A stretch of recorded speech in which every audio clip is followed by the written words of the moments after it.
the fasolia just bubbling away table, and this is one of the ways you can plate it, with the vermicelli rice noodles in the center. The Assalamu alaikum guys, welcome back to the channel. If you're new to the channel, please don't forget to like, share and subscribe for more delicious and simple recipes. So today my wife is going to be showing you how to make Middle Eastern fasolia,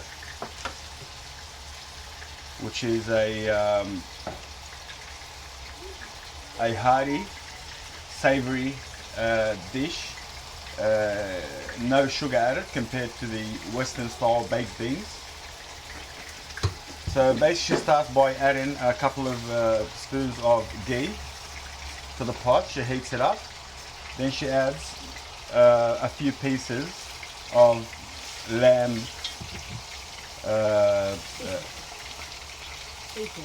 pieces, and she browns it up.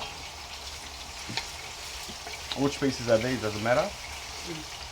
Yeah, not necessarily. Shoulder pieces are probably ideal. Yeah, so yeah, it's not. Doesn't matter which. The slow cooked ones are probably better. Slow cooked pieces. So yeah, you brown it up, and here we have white beans soaked overnight. So this recipe, that were particular portions that we're making, is roughly about a kilo of white beans to feed a family of 5 or so. So you soak them overnight to prepare to be dumped in the pot once the lamb has browned evenly all across.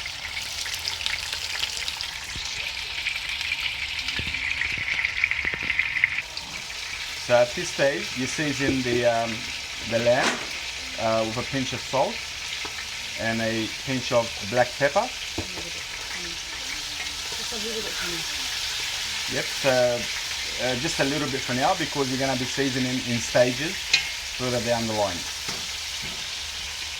Okay, so at this stage, once the last piece of lamb has browned up, she adds a couple of handfuls. I would say maybe 200 gram or so, or close to half a kilo of chopped lamb pieces.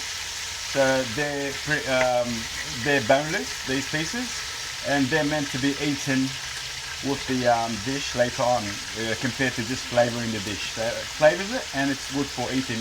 So like mini pieces of steak, basically, of lamb, to be added in the dish at this point.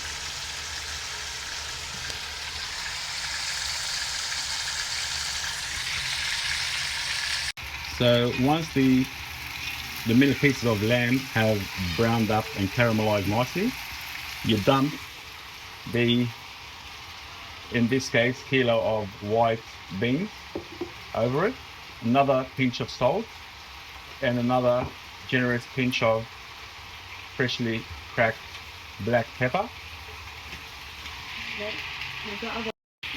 And you mix it by sifting it this way.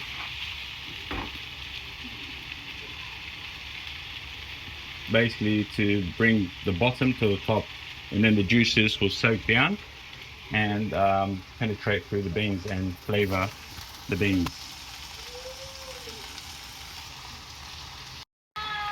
So you cook the beans and the meat together furthermore for roughly 15 minutes, 10 to 15. Then you add 2 bay leaves, 1 whole onion, and you top it up with water. So again, this is a very savory dish compared to the Western baked beans, where sugar is added. It tends to be very sugary. Our kids absolutely adore this dish. It is delicious, and they specifically ask for it. It's a very hearty, satisfying and filling dish with very mild spices, so even the kids will enjoy this dish. Once you try this, you'll probably never eat regular baked bean or Western baked beans ever again. It's just it's an absolute cracker of a dish. So yep, so once you top it up with water, so you roughly around couple of inches above the mixture. I mean, it's up to you. The more water you add, the soupier it will be. This is a soupy dish compared to the Western styled baked beans where it's a bit thickened. This is more on the soupy side, and you eat it traditionally with some fresh flat bread, or any bread for that matter, as long as it's nice and fresh. And as a side, rice with Middle Eastern style rice with vermicelli noodles. Exceptionally good dish. So please hang around to the end to see the final results. And if you like this video so far, please click the like button. And for that little bit of kick, a spicy kick, you add 3 dried up chilies. Yeah, obviously it's up to you, depending on your spice tolerance. We like it, even so with these 3 chilies, it's still a slight kick. They're not extremely hot, they're a bit on the mild side, these chilies. But you can leave them out, it's up to you. Then you cover the pot. So when the pot and the liquid comes to the boil, you collect all the surface foam that naturally comes out of the legumes and the meat. Make sure you collect it all, so you have a more velvety, silky, smooth dish.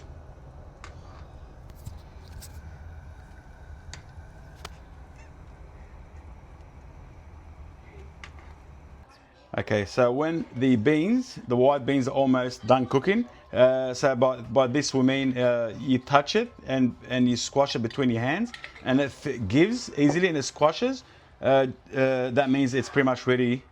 The cooking process is pretty much done. At that stage, that's when you add tomato paste.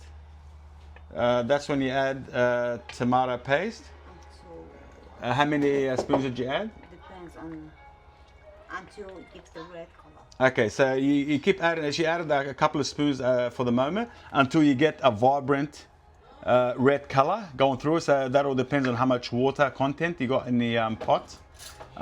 So you start off with a couple of spoons, you mix it well, and you check. It's supposed to give a very vibrant red color, so it needs a bit more. So that's probably the 4th tomato paste spoon she's added. And she's gonna whisk it again or mix it again and check the color, and that's pretty much your indication of the amount of tomato paste that should be going in there. So the meat is almost super tender. Yeah, the meat is super tender at this stage. It's been, I mean, maybe a couple of hours on the stove, on 1 hour, so about 1 hour on the stove. On low heat, so that's after the boiling point, 1 hour. So is that the color you want? It will get more red. Okay, it will get more red because some of it is not dissolved yet. So she put about 4 tablespoons of tomato paste, and now you put the lid back on low heat, and you let it simmer away for about half an hour or so, even longer if you wanted to sort of reduce it and concentrate it a bit more, and it just intensifies the flavor. And that's pretty much it for the cooking process. We'll show you when it's done very soon. Now it's time to make the vermicelli Middle Eastern rice. So in a pot, you place some ghee, depending how rich you want it. You control the ghee factor. So she's adding the vermicelli noodles once the ghee heats up. So for each cup of rice, you add 2 or 3 Depends on how much there is. 2 or 3 of the vermicelli rolls, depending how how much vermicelli noodles content you want in the rice. So if you don't like it too much, you can leave it to minimal. Otherwise, on average, about 2 rolls per cup of rice.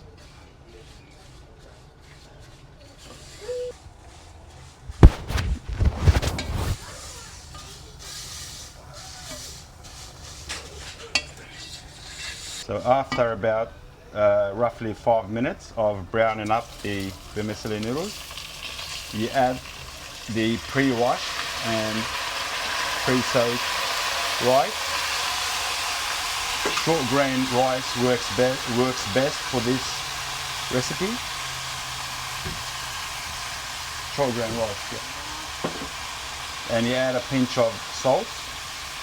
Then you mix it all in. Make sure you incorporate all the ghee, the vermicelli noodles, and the rice all evenly mixed. You can see it's taking form now.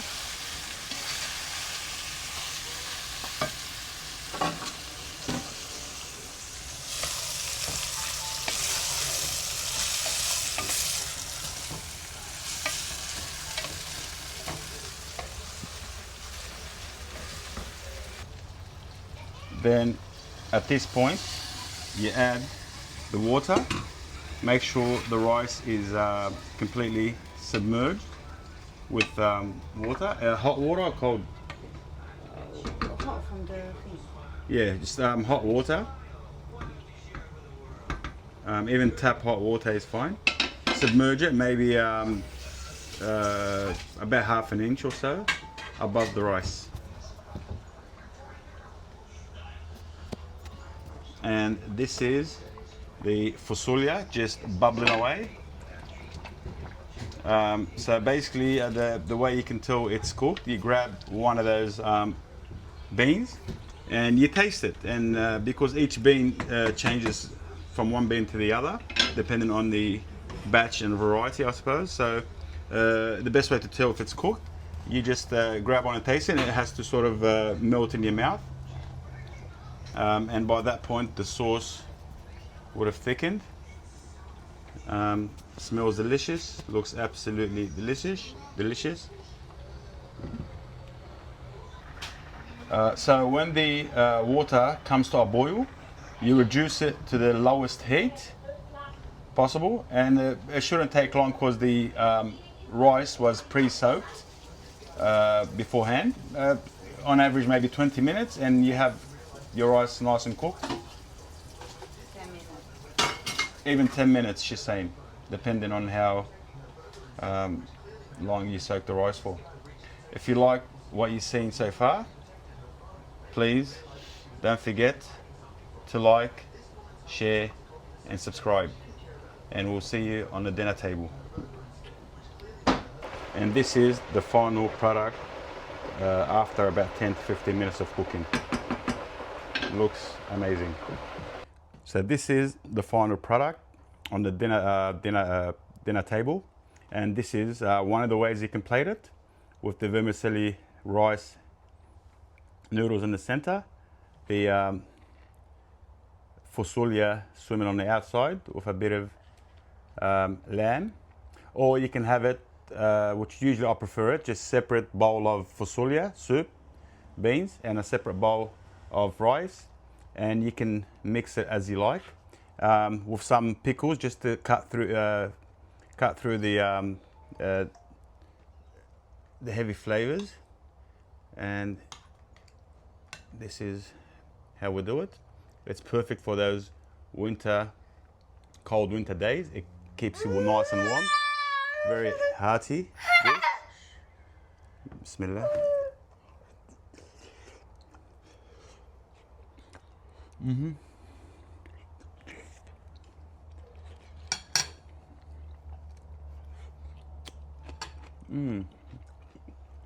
Amazing. Perfect amount of heat. So savory. Zero sugar. it's just perfect for those winter dinners. Please don't forget to like, share and subscribe if you like this video. Wassalamu alaikum wa rahmatullah wa barakatuh.